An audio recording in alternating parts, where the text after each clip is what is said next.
नमस्कार दोस्तों, स्वागत है आपका मेरी कहानियों में। मैं हूँ शिखा और फिर एक बार मैं आपके सामने हाजिर हुई हूँ एक नई कहानी लेके, जो मुझे उम्मीद है आपको बहुत पसंद आएगी। कमेंट बॉक्स में कमेंट करके मुझे ज़रूर बताइएगा कि आज की कहानी आपको कैसी लगी। तो चलिए अपनी आज की कहानी शुरू करते हैं। मैं कंपनी के काम से दिल्ली से मुंबई गया था। काम जल्दी ख़त्म हो गया तो मैंने मुंबई घूमने की सोची। अपने होटल के कमरे से निकलकर मैं रिसेप्शन पर आया ही था कि सामने वाली लिफ्ट में से एक लड़की बहुत गुस्से में निकली और लाउंज में सोफे पर आकर बैठ गई। वह ज़ोर ज़ोर से फ़ोन पर किसी से बातें कर रही थी। बात कम, वो चिल्ला ज़्यादा रही थी। रिसेप्शनिस्ट से वहाँ की प्रसिद्ध जगह आदि के बारे में बात करके मैं भी उस लड़की के बराबर वाले सोफे पर बैठ गया। पता नहीं क्यों, लेकिन मैं उस लड़की की तरफ आकर्षित हो रहा था। उसने फ़ोन काटा तो मैंने उससे पूछ ही लिया, क्या हुआ, इतनी परेशान क्यों हो आप? वो झल्लाकर बोली, shut up, mind your own business and don't पोक your nose in my matter. बाप रे, उसकी डांट सुनकर तो मैं डर ही गया और चुपचाप बैठ गया। थोड़ी देर में गुस्सा शांत होने पर वह मुझसे खुद ही बोली, आई एम सो सॉरी, मैंने आपके साथ बदतमीज़ी की। एक्चुअली मैं बहुत गुस्से में थी तब। कोई बात नहीं, होता है कभी कभी। वैसे आपको हमेशा ही इतना गुस्सा आता है या कोई ख़ास बात है आज? मैंने इतनी मासूम सी शक्ल बनाकर पूछा कि उसको हंसी आ गई। नहीं, हमेशा तो नहीं आता, बस एक बूढ़े कस्टमर ने दिमाग गर्म कर दिया था। वह फिर गुस्सा होते हुए बोली। उसके मुंह से कस्टमर शब्द सुनकर मैं थोड़ा चौंका और तभी मेरा ध्यान उसके पहनावे पर गया। उसने हाई हील्स के साथ बहुत ही सुंदर गाउन पहन रखा था। गहरा मेकअप, खुले बाल, गाउन के गले से झांकता उसका बदन उसके कुछ और ही होने का इशारा कर रहे थे। मेरा शक तब और भी गहरा हो गया जब मैंने वेटर को उसकी तरफ गंदा इशारा करते देखा। अपने शक को यकीन में बदलने के लिए मैंने उससे पूछा, क्या आपको किसी का इंतज़ार है? वो तुरंत बोली, हाँ, बस ये समझ लीजिए कि आपका ही इंतज़ार था। क्या मतलब? मैं कुछ समझा नहीं। जब हम लिफ्ट में थे तो मैंने उससे पूछा कि वह साथ वक्त बिताने के कितने पैसे लेती है। पहले तो वह मेरे पूछने के अंदाज पर चौंकी, क्योंकि शायद इतनी सभ्यता और शालीनता से उसके काम के बारे में आज तक किसी ने नहीं पूछा था। उसने मुझे पैसे बता दिए और साथ में अपनी कुछ शर्तें भी कि वह मेरी कोई अननेचुरल डिमांड पूरी नहीं करेगी, चाहे मैं उसके लिए उसे कुछ अतिरिक्त पैसे ही क्यों ना दूं। मैं मन ही मन हंस पड़ा। मुझे तो कुछ करना ही नहीं था उसके साथ। फिर उसकी तरफ देखते हुए सोचा कि बोलचाल में तो अच्छे घर की लग रही है, फिर कैसे इस धंधे में आ गई। कमरे में पहुंचकर मैंने उससे कुछ खाने के लिए पूछा तो उसने हाँ कर दी। मैंने 2 कॉफ़ी और सैंडविच का ऑर्डर दे दिया। आप मुंबई के तो नहीं लगते, कहाँ के हैं और मुझसे क्या चाहते हैं? उसने पूछा। मैं दिल्ली का रहने वाला हूँ और यहाँ ऑफिस के काम के सिलसिले में आया था।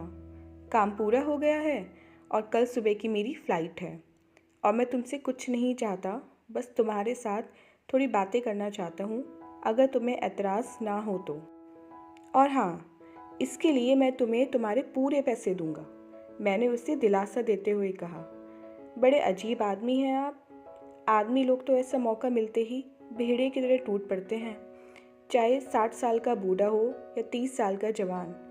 आप पता नहीं कौन सी मिट्टी के बने हैं।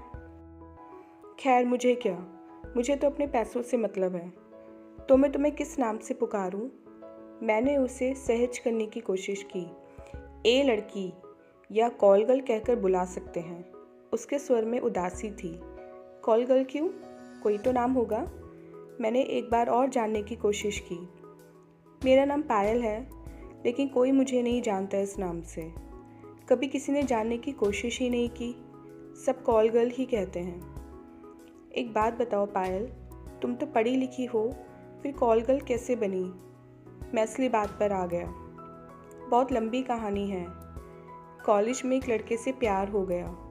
हम दोनों के घर वाले शादी के खिलाफ थे, तो भागकर मंदिर में शादी कर ली। शुरू में तो सब कुछ ठीक रहा, लेकिन बाद में रोहित बदलने लगा। जब भी उससे कोई काम ढूंढने के लिए कहती तो वो टाल जाता।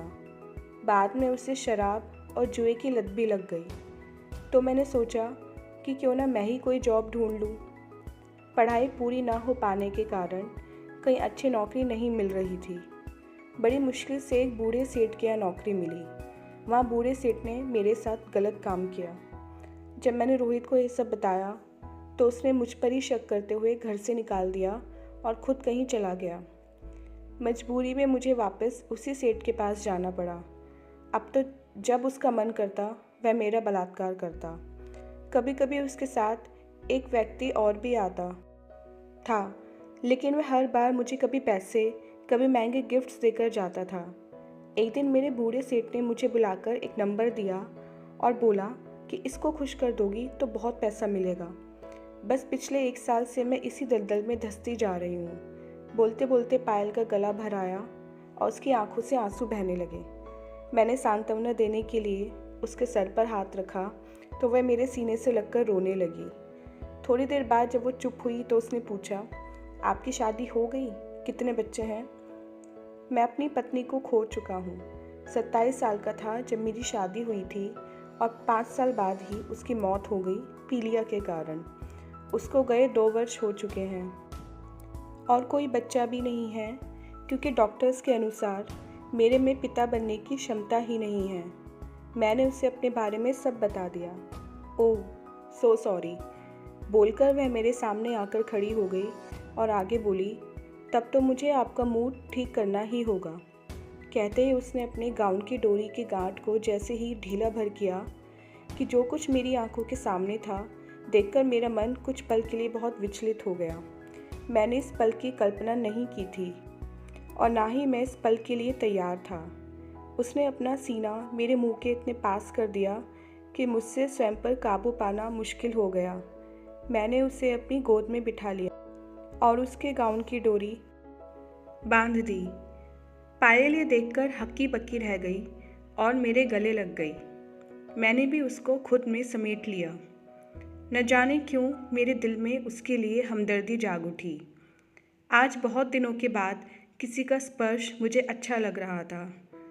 पायल और मैंने पूरी रात ढेर सारी बातें की। वह बहुत होशियार और समझदार लड़की थी। सुबह होने के करीब हम सोए एक ही बेड और एक ही कंबल में, लेकिन उसे लेकर मेरे मन में कोई बुरा विचार नहीं आया। मैं बस उसे खुद से लिपटाए रखना चाहता था। अगली सुबह वह मुझे छोड़ने एयरपोर्ट तक आई। चलते समय मैंने उसे उसके पैसे देने चाहे तो उसने पैसे लेने से साफ मना कर दिया। मैंने उसके माथे पर एक चुंबन अंकित कर दिया तो वह मुझसे लिपट गई। विदाई के समय उसकी आंखों में आंसू थे तो मेरी आंखें भी नम थीं। दिल्ली वापस आकर भी मैं पायल के बारे में ही सोचता रहा। उससे दोबारा मिलने के सपने संजोने लगा। शायद मुझे उससे प्यार हो गया था। उसके बारे में सब कुछ जानते हुए भी मैं उसकी तरफ खींचा चला जा रहा था। फिर मैंने सोचा कि पता नहीं वह मुझसे दोबारा मिलेगी भी या नहीं। 2 दिन बाद मुझे अपने व्हाट्सएप पर पायल का मैसेज मिला, आई मिस यू देव। मेरी खुशी का तो ठिकाना नहीं रहा। मैंने सोचा कि मैसेज का कोई जवाब न देकर उससे मिलकर ही उसे सरप्राइज़ दिया जाए। 2 दिन बाद मुंबई जाकर मैंने उसी होटल में वही कमरा लिया और पायल को अपने आने के बारे में बताया। अगले आधे घंटे में ही पायल मेरे साथ थी। मैंने उससे पूछा, कहीं आसपास ही थी क्या? कहाँ का कस्टमर था? कौन सा कस्टमर? मैं वो गंदा काम परसों ही छोड़ चुकी हूँ। बहुत अच्छा फैसला लिया तुमने पायल। ईश्वर करे तुम्हें दुनिया की सारी खुशियाँ मिले, मैंने खुश होते हुए कहा। मुझे तुमसे कुछ और भी कहना था देव, वह झिझकते हुए बोली। हाँ हाँ बोलो ना, मैंने प्यार से कहा। मुझसे शादी करोगे देव? उसका प्रश्न सुनकर मैं सोच में पड़ गया। मुझे चुप देखकर वह फिर बोली, कोई बात नहीं देव, मैं तुम्हारा जवाब जानती हूँ।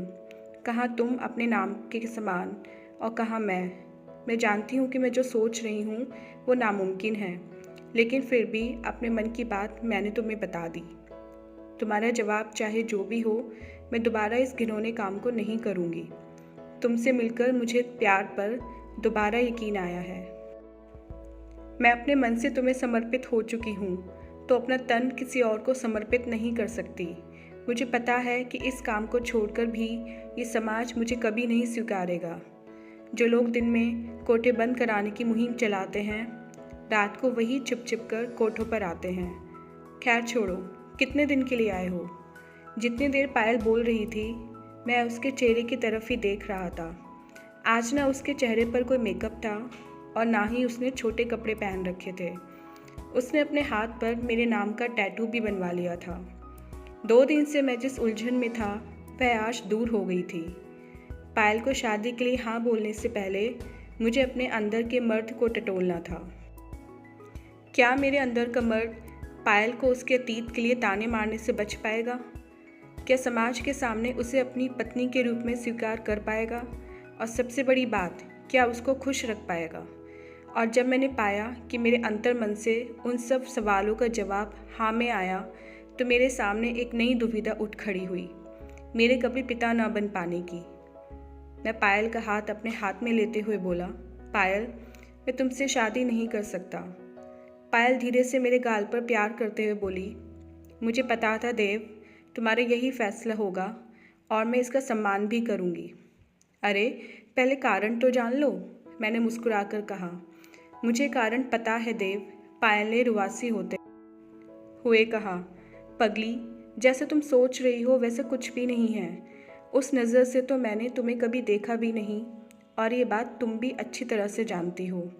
तुमसे शादी ना करने का कारण है मेरी कमी, कि मैं कभी भी पिता नहीं बन सकता, और अब दूसरी शादी करके मैं तुम्हें माँ बनने के सुख से वंचित नहीं कर सकता।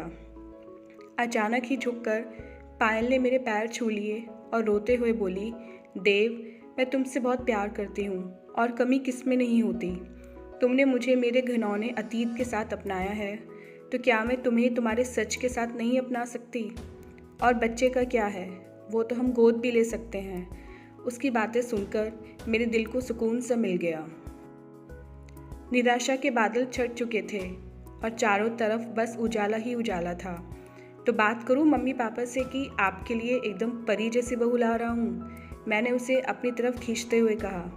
देव, बस एक ही विनती है तुमसे कि कभी भी मेरा अतीत हम दोनों के बीच में नहीं आना चाहिए। कभी नहीं आएगा पायल। मुझे हमारे आज और आने वाले कल से मतलब है बस, और मैंने तो हमारे बच्चों के नाम भी सोच लिए हैं। पायल ये सुनकर शर्मा गई और मेरे सीने में छिप गई। दोस्तों, आपको कहानी कैसी लगी मुझे बताइएगा ज़रूर। मिलते हैं अपनी नेक्स्ट कहानी के साथ, तब तक के लिए धन्यवाद।